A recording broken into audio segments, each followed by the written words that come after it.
one am grateful, Mrs. Bush, that they are finally bringing civilization to this savage land. I could not agree with you more, my dear. My daddy settled this land, and I know he'll be looking down on us, pleased at how we help the natives. Yes, they've lost their land, but they've gained access to heaven.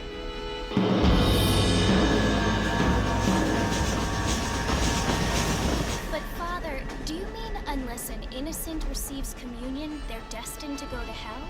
That hardly seems fair. What I mean to say, Jenny, is that there is a great deal of difference between an innocent and a savage. I never thought of it that way. Yes, they lived like animals, but they're happier now.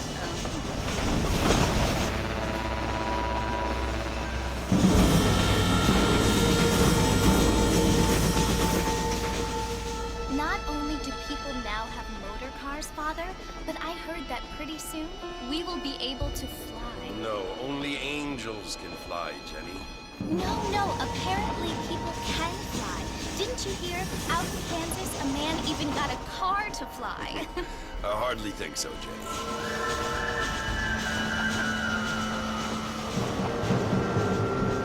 Apparently, Mr. Johns wants to run for governor, which is why he's so concerned with cleaning up the state. Nate Johns. Yes. His family is nothing but hillbilly trash that came here after the war. I don't want to be judgmental, but this state should not be ruled by such a disgusting family. A family without class. Apparently, the Johns family have made a lot of money, and he has a lot of friends in politics. Mrs. Bush, money isn't everything. There are many things that money cannot buy. It seems that money can buy voters, though.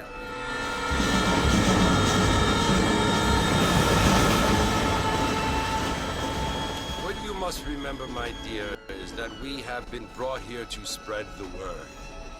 And the word and civilization, they are the same thing. They are the gifts. It is the opportunity we have, the chance to live among people who are decent and who do not kill each other, and who let you worship in peace. It's so confusing, Father. Sometimes I find it impossible to make the distinction between a loving act and a hateful one.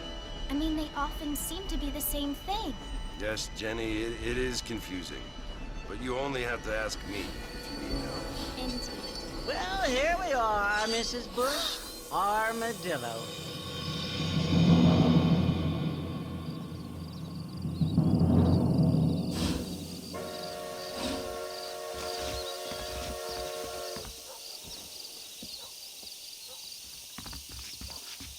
Ain't you looking great this evening?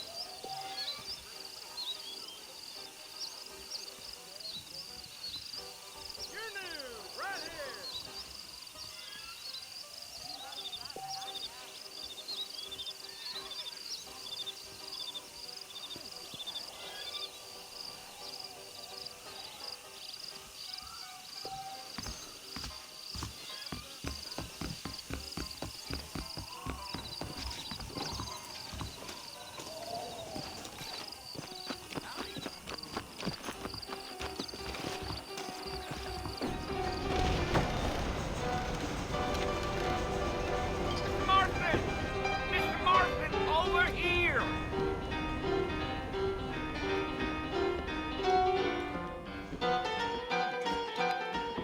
Must be John Marston. Sometimes. I'm Jake. Your friends from Blackwater hired me to gag you. They ain't my friends. But pleased to meet you, Jake. I got the horses saddled up and ready out front.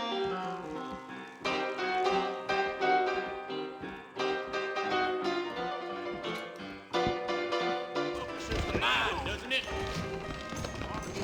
I heard someone bagged that giant mountain lion. Well, here, let's mount up and hit the trail. Don't say. Come! Take it easy until we're out of town. Ain't no point in causing a ruckus. Wait, Mr. Marston! You ain't gonna find a fort without me!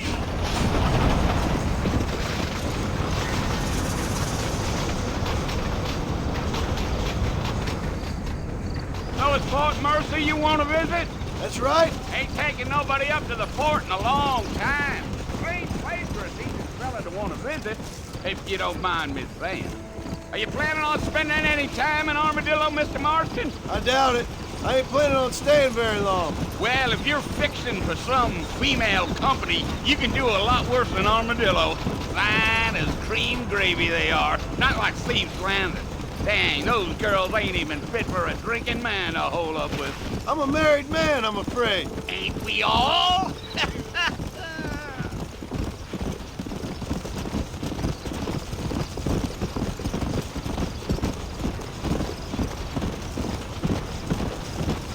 Yeah, so it was the marshal who hired me. Lee Johnson, do you know him? I think I heard his name. Says he got a telegram from some Blackwater big bugs asking for a guide. I guess it's none of my business. That's right.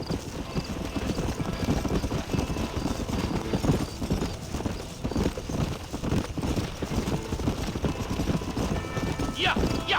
You ain't very talkative, are you? Nope. I'm just chewing the dog, mister. It's how I am. I don't mean nothing by it. Trust me. There's things you better off not knowing.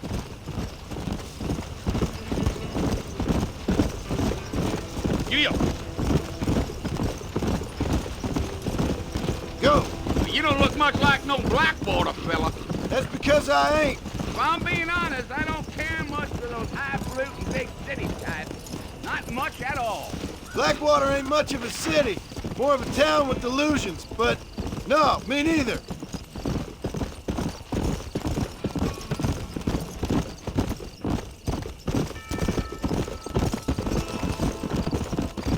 A fella told me he was out in Blackwater a few months back and saw one of them newfangled carriages without horses. Is that so? Hey, you wind 'em up like a clock.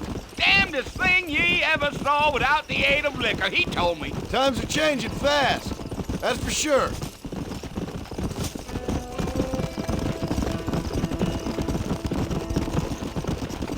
I'll tell you, Mr. Marston, those coyotes eat better than I do. Not far now. You'll see the fort when you get to the top of this hill. Let's go. Whoa, whoa. Whoa there.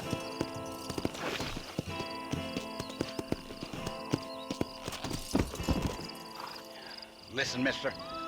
This here's what's left of Fort Mercy. Some gang rode in and took the place over. So I understand. This is where we part ways, friend. You have yourself a good time.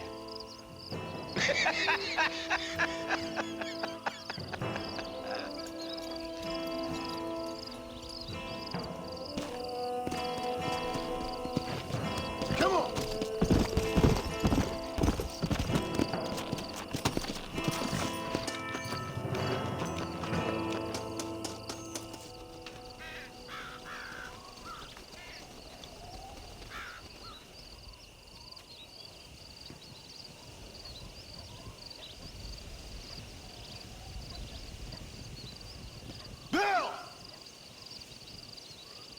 I've come for you! Bill Williamson! Come out here right now! Go away now, John. Don't make me kill you. Nobody needs to kill anyone, Bill. You must think I was born yesterday. You always did think I was an idiot. That ain't fair, Bill. You were as my brother. I've come to try to save you. Oh. Do I look like I need saving? Bill, please. They want to kill us all. I can help you. Well, you never tried to save me before. You only seemed to save yourself. Bill, I implore you think about this. You implore me? You implore me. You always were one for fancy words. Oh. Well, things are different now, John. Now I'm in charge! No more Dutch! And no more you. Implores. I implores you to go back and tell them to send someone just a little bit more impressive next time. Well? Oh. Poor Jim.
Well, you're alive.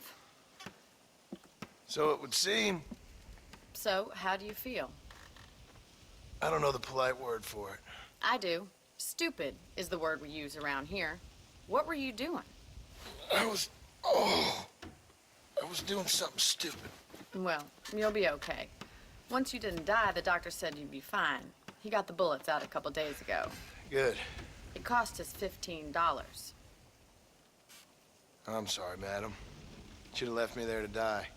Did you want to die? I mean, was that it? Was that why you went straight out to Fort Mercer and picked a fight with the worst bandit in the county? To die, Mr. Mr. Marston. John Marston. Bonnie McFarlane. Miss Bonnie McFarlane. Well, you may be right, Miss McFarlane. I don't know. Huh. So what were you doing? Trying to give Mr. Williamson a chance. For old time's sake. You know Bill Williamson? Knew him. Long time ago. Well, what was he like? Dumb. Just like you. Thank you, miss. See my hat? I have. And, what will you do now? Now I'm gonna take my time and go after him the less kind way. Well, that sounds very fun, Mr. Marston. Quite heroic, just like in those penny dreadfuls my brother used to read. Meanwhile, if you'll excuse me, I've got a ranch to run. Of course, if you're feeling better, why not take a ride with me later? Help me patrol the perimeter. You can earn back some of that money we wasted on doctor's bills. Of course. And thank you for saving my life, I mean. Next time, Mr. Marston, I strongly recommend you don't try to lose it quite so earnestly. I'll bear that in mind.